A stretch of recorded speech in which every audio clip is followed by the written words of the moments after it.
افغانستان میں عام انتخابات ایسے وقت میں منعقد ہوئے جہاں ایک طرف طالبان نے افغانستان کے تقریباً 70% علاقے پر قبضہ کر رکھا ہے، جبکہ دوسری جانب امریکہ نے بھی افغانستان سے انخلاء کے اشارے دیے ہیں۔ قطر کے دارالحکومت دوحہ میں طالبان کے سیاسی دفتر میں طالبان اور امریکہ کے وفد کے درمیان ملاقات امریکی انخلاء میں پیش رفت ثابت ہو رہی ہے۔ اس بنا پر افغانستان میں 20 اکتوبر کو منعقد ہونے والے انتخابات افغان قوم کے مستقبل کے لیے اہمیت کے حامل ہیں۔ اب بنیادی سوال یہ ہے کہ کیا ان انتخابات کی افغان عوام کے ہاں کوئی حیثیت ہے؟ کیا افغانستان میں قیام امن یا افغانستان کے لیے بہتر حکومت کے وجود میں آنے کے لیے یہ انتخابات کردار ادا کر سکتے ہیں؟ ان دو بنیادی سوالوں کا جواب تاریخ کا ایک طالب علم نہیں میں دے گا۔ اس کی بہت ساری وجوہات ہیں جن میں چند قابل ذکر ہیں۔ 2001 کے بعد سے اب تک ان انتخابات اور اس کے نتیجے میں برسر اقتدار آنے والے حکمرانوں نے افغانستان کی ساکھ کو نقصان پہنچانے کے ما سوا افغانستان میں قیام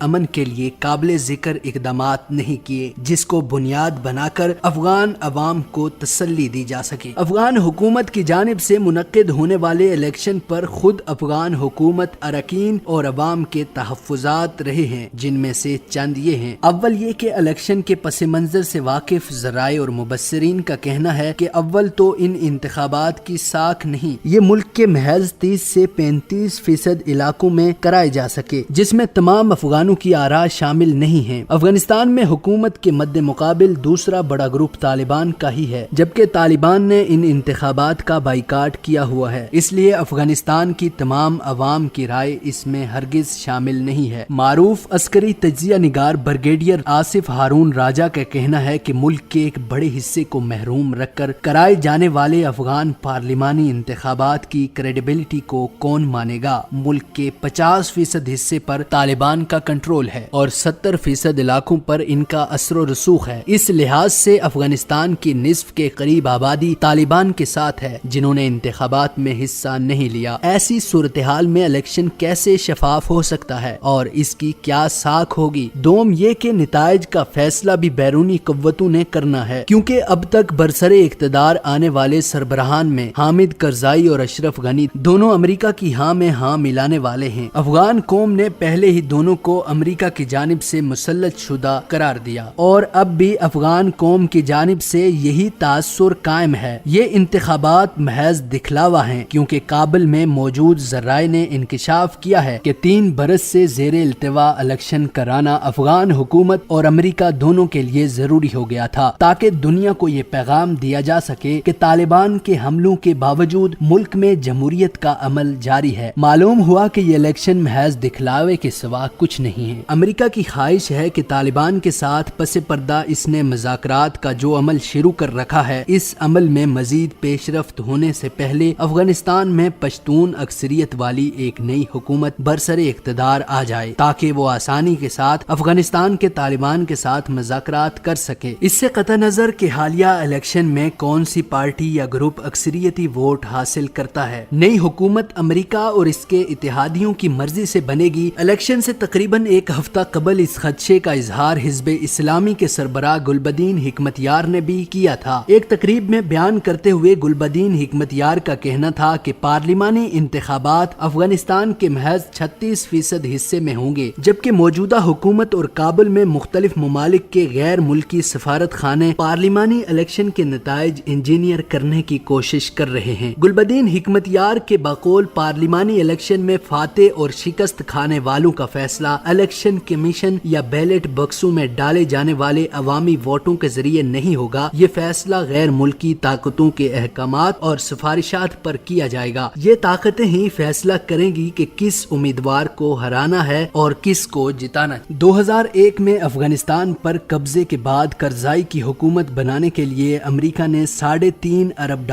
خرچ کیے تھے، جس میں تمام وار پلاٹس کو خریدنے کے لیے خرچ کی جانے والی خطیر رقم شامل ہے۔ کابل کی موجودہ اتحادی حکومت بھی امریکہ کی مرضی کے مطابق بنی۔ یہی کچھ حالیہ الیکشن کے نتائج اور نئی حکومت کے سلسلے میں بھی ہوگا۔ سوم یہ کہ انتخابی عمل کے آغاز سے ہی دھاندلی اور بے ضابطگیوں کے بے تحاشا الزامات کے باعث پورے انتخابی عمل کی شفافیت اور اس کی قانونی حیثیت پر سوال کھڑے ہو گئے ہیں۔ طالبان پہلے ہی کہہ چکے ہیں کہ امریکی فوجیوں کی موجودگی میں افغانستان میں صاف اور شفاف الیکشن ممکن نہیں، کیونکہ دنیا کے مختلف ممالک میں انتخابات کے نتائج عموماً 24 گھنٹے کے اندر آ جاتے ہیں، تاہم افغانستان میں یہ عمل قدرے طویل ہوگا۔ اس کا ایک سبب لاجسٹک چیلنجز ہے، جس میں ملک کے غیر محفوظ اور دور دراز علاقوں سے بیلٹ باکسوں کو کابل پہنچانے کے لیے مختلف مراحل میں ووٹوں کی گنتی اور تصدیقی عمل ہے۔ ووٹنگ ختم ہونے کے بعد پولنگ اسٹیشنوں میں مبصرین کی موجودگی میں پہلی گنتی ہوگی اور پھر ابتدائی نتائج کی شیٹ محفوظ بیگ میں کابل بھیجی جائے گی، جبکہ ان نتائج کی ایک کاپی پولنگ سینٹر کے پاس آویزاں کی جائے گی۔ دیگر کاپیاں امیدواران اور صوبائی شکایتی کمیشن کو بھیجی جائیں گی۔ جب ایک بار بیلٹ باکس الیکشن کمیشن کے مرکزی آفس پہنچ جائیں گے جہاں ووٹوں کی گنتی دوبارہ ہوگی، اس بنا پر ووٹنگ کے اس تمام عمل کو شفاف کیسے قرار دیا جا سکتا ہے؟ چہارم یہ کہ انتخابی امیدواران بھی افغانستان کے لیے خاصا بہتر دکھائی نہیں دیتے، کیونکہ کسی بھی امیدوار کے پوسٹر اور منشور میں حملہ آوروں کی موجودگی کے بارے میں پالیسی درج نہیں ہے۔ ایک ایسی صورتحال اور ماحول میں کہ دن اور رات ملک کی فضا اور سرزمین حملہ آوروں کے کنٹرول میں ہے، کابل انتظامیہ کو اتنا بھی پتہ نہیں ہوتا کہ کتنے طیارے ملک کی حدود میں داخل ہوئے ہیں اور کتنے طیاروں نے ملک سے باہر پرواز کی، کتنے ہتھیاروں کو ملک میں لایا گیا اور کہاں اور کن صوبوں میں وہ ہتھیار منتقل کیے گئے ہیں۔ کیا ان حالات میں جعلی انتخابات کی کوئی قانونی اور شرعی حیثیت ہے؟ اس کا جواب بہت واضح ہے کہ دنیا کے کسی قانون کے تحت ایسے انتخابات منعقد نہیں ہوا کرتے۔ افغانستان گزشتہ 17 برس سے امریکی قبضے میں ہے۔ ملک کے تمام اختیارات امریکیوں کے پاس ہیں، حتیٰ کہ اپنی مرضی کے مطابق کارروائیاں کر رہے ہیں، فوجی اڈے بنا رہے ہیں، افغان فضائی حریم کو کنٹرول کر رہا ہے اور کٹھ پتلی انتظامیہ کے اعلیٰ حکام کے نصف اور ازل کے اختیارات بھی ان کے پاس نہیں ہیں۔ ان تمام تر صورتحال سے یہ تصور بالکل واضح ہو جاتا ہے کہ افغانستان کے لیے یہ انتخابات کسی بھی طور پر پائیدار ثابت نہیں ہو سکتے۔ جب تک امریکہ افغانستان سے اپنی فوجوں کا انخلاء نہیں کرتا، افغانستان امن کا گہوارہ نہیں بن سکتا۔